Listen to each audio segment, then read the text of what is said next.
Hey everybody, this is our afterthoughts where we're going to be talking about the sermon, and this last week was Psalm 32, and Nick brought the message, and a little different style this time. So something that was noted, one that was much more real, one involving.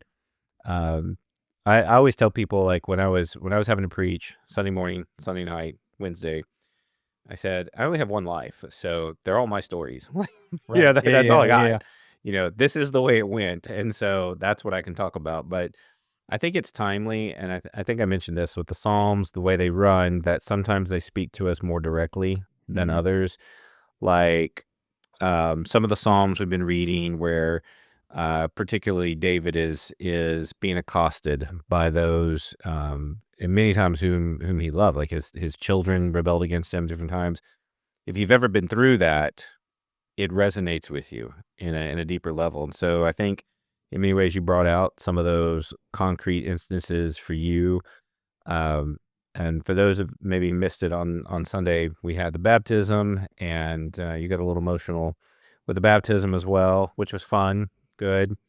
Um, you know, I used to never get emotional about anything, I and know. then God did this whole thing to my heart thing, softened it and made it all gooey.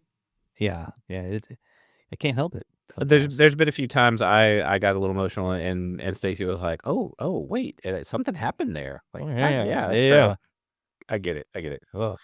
So one of the things as you walk through the portions of the psalm, he cries out about God covering his iniquity. Mhm. And so again, I had this derivative thought because we've been talking a little bit about justice and God's justice and these things, and the phrase caught me because the iniquity of my sin, and I was realizing, well, what is iniquity? I started thinking about this, like obviously iniquity and sin are distinct, such that it's this iniquity that causes sin.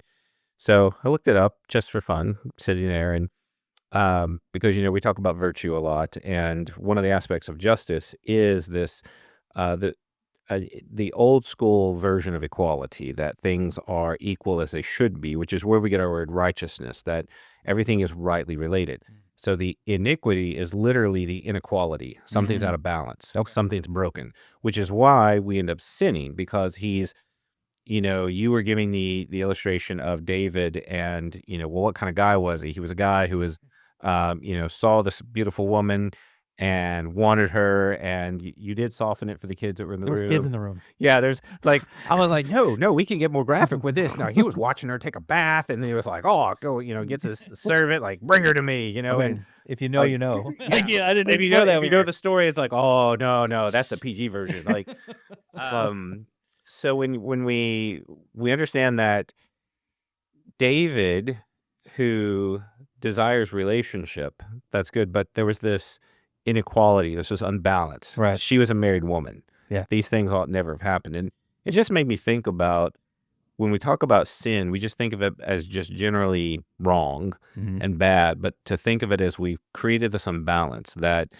our sin is much more than just an instant. That's what really happened with David. It imbalanced his army. It imbalanced. I mean, again, the story with Uriah, he puts him on the front line and then tells his everybody else is to fall back, but Yeah. Uriah doesn't have that memo. Uriah being Yeah, Uriah being Bathsheba's husband, and yeah. so his whole army knows, his house knows, his servants. I mean, obviously, one I of his mean, servants went and got Bathsheba. think about how hard that would be then to still serve as his subject, knowing how immoral he really was. And so all of that iniquity, all of that imbalance is Mhm. in many ways, in addition, that it's sinful, and it's created this disorder.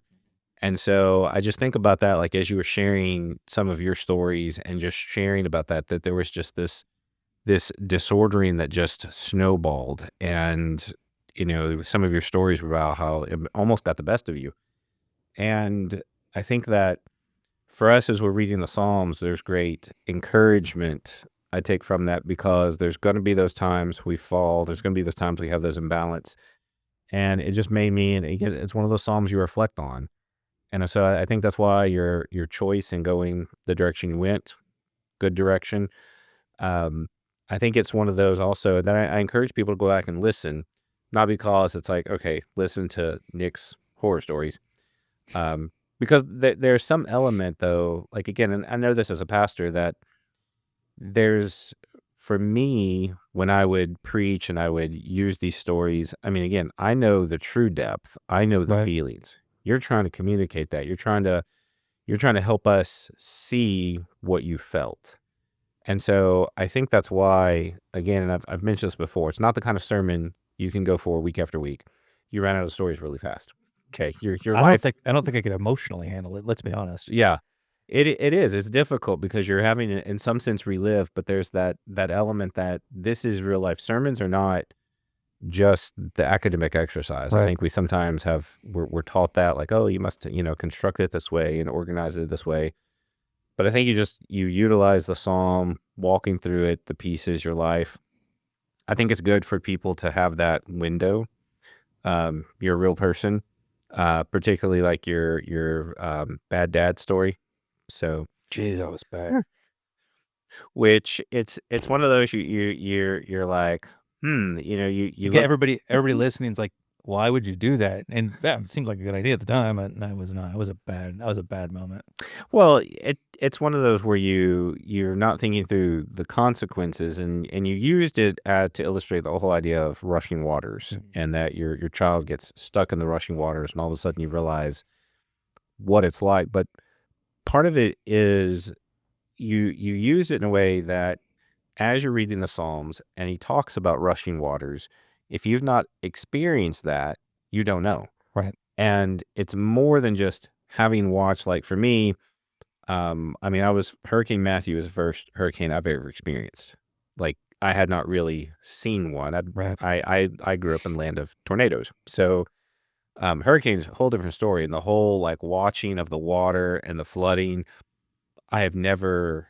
I've seen videos, but it's so different. Not only when you live and see it happening around you, but it's happening at your home. Right. Like, oh wait, how am I supposed to get from point A to point B? What am I going to do?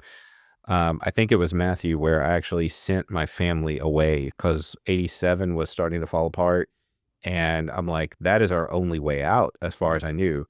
So I sort of freaked out, sent them to Charlotte, for a couple of days, at least make sure the roads were okay. So for me, again, that's where I realize I think this is what's happened in the Psalms is we read these, but if we don't catch that imagery, if we don't see it, and I think that's a big part of what your sermon did. Well, I mean, Brought up those. the imagery in the Psalms is so powerful if you take the time to truly reflect on it, to pray over it, to to take it for what the author was really trying to convey. Mm-hmm.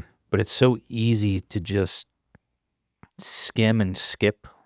We're reading these as a church, and and I talked to I was mentioning to somebody yesterday, like, yeah, we're reading through it as a church, and he's like, yeah, I'm on Psalm 91, and I'm like, okay, so a lot of people read through the Psalms, like it's something that they do. I think if you're reading through it as just I'm gonna make it through the Psalms, it's easy to just kind of skim. But if you're truly reflecting on it and chewing on the scripture, this imagery can really speak to your soul. I mean, like speak deep, and that's what, especially this psalm. This one got me bad. Well, and I think for some people, they need almost the vicarious, like with your stories, because there's been a couple Psalms we've read through, and my boys, when we would talk about, the difficulties we're facing, Right. and we reflect on that. And sometimes my boys, this is where in our prayer time, they were like, we pretty much are just going to thank God because we don't really have anything. Mm. Like, what do we really experience? Who has done us wrong? They've not lived through that yet. And Yeah, the worst they have to deal with is their brother maybe stealing their Switch or something. I don't know. indeed, yeah, the petty The petty sibling stuff. Yeah. crimes is what they really deal with.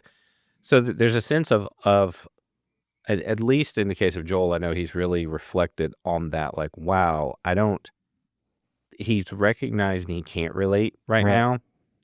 now, which I think is good But because, that's actually healthy. The fact that he realizes he can't. and it's good because there's a sense you can enjoy it now versus, like, I think, I tell them if I could just realize how good I had it, back then, before. I would have at least reveled in it a little bit better than I Yeah. did.